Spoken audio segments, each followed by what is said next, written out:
Magandang araw mga ma'am sir. Dito tayo sa Anao, Tarlac. Ito house inlet. Binibenta na ni sir. May sukat to na 332 square meter. Tapos yung floor area mga 280. So Philippines mga ma'am sir. Wrap pa yung kanyang kulang na lang ng pintura, tiles. Tapos lalagay ng mga aircon.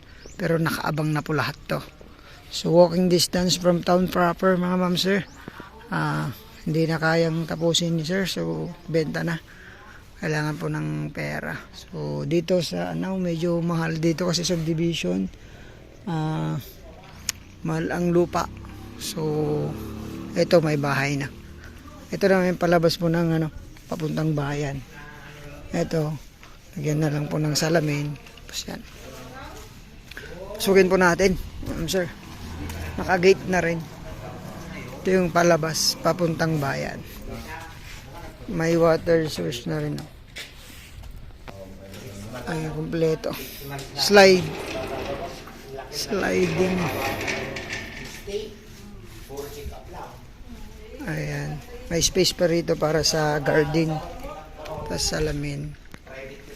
4 na rooms yung sa baba. Tapos isang room sa taas. Gagawing opisina sana. Ito po. Ang taas. Nakabubida na po lahat. Kulang na lang ng pintura. Nakaabang na rin yung paglagyan ng ilaw. So, pintura na lang po. Taas, hindi siya mainit.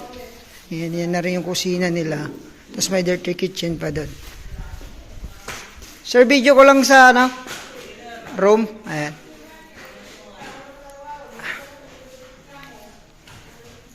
Ito yung pinakamaluwang na room nito.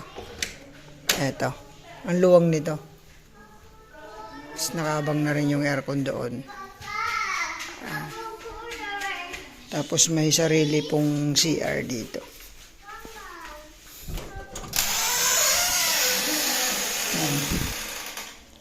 Saan na yung ilaw? May tiles na rin, pero sa side wala pa.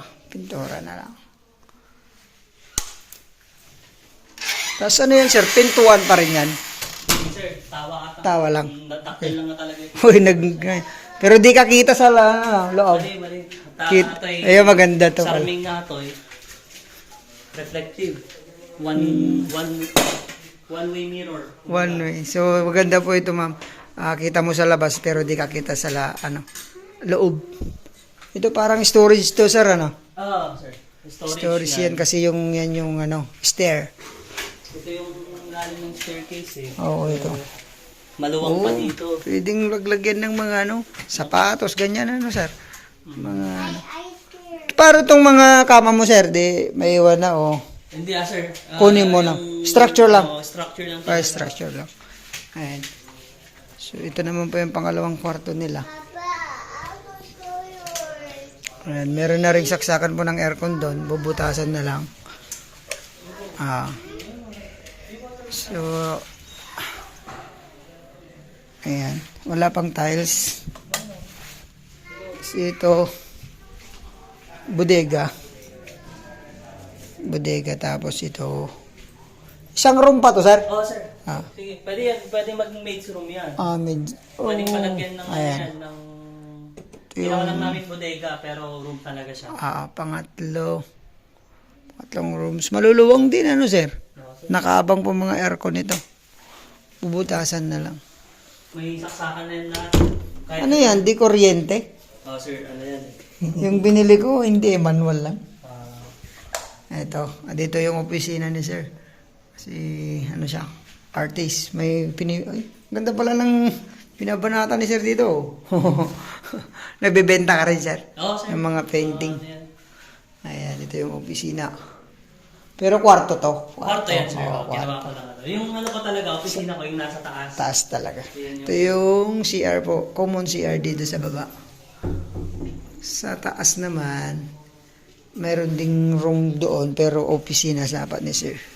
Pero may CR din. Pwedeng gawing storage room. Pwede rin kwarto, Guest room, I mean. Ito, bodega rin.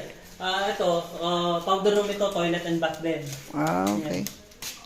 Yun lang talaga ano na sir.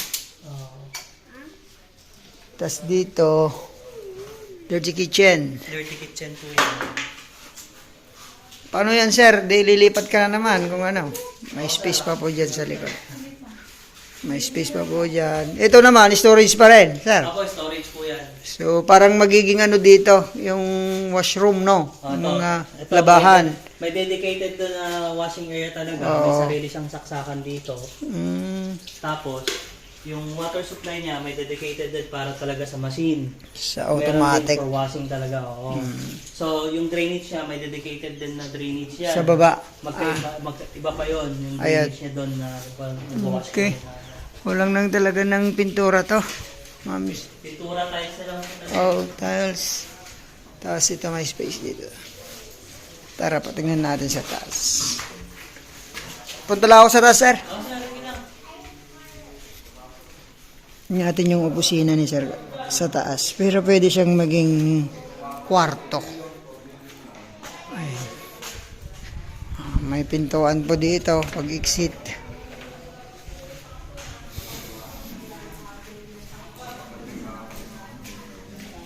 Katanji nga ito.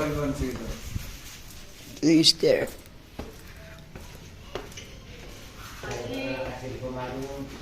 So, balik tayo daw sa sir dito kasi yung mga ginamit nila. Kasi lupa pa lang, nasa ano na, nasa 2 milyon mahigit yung pinambili. Tapos pinangpaayos pa ng papel. Ayan, pangalan ni sir. Ito, so malapit yung bayan dyan. Ay, ito. Kaya tinaas. So ang lamig sa laob. Ito naman yung kanyang opisina.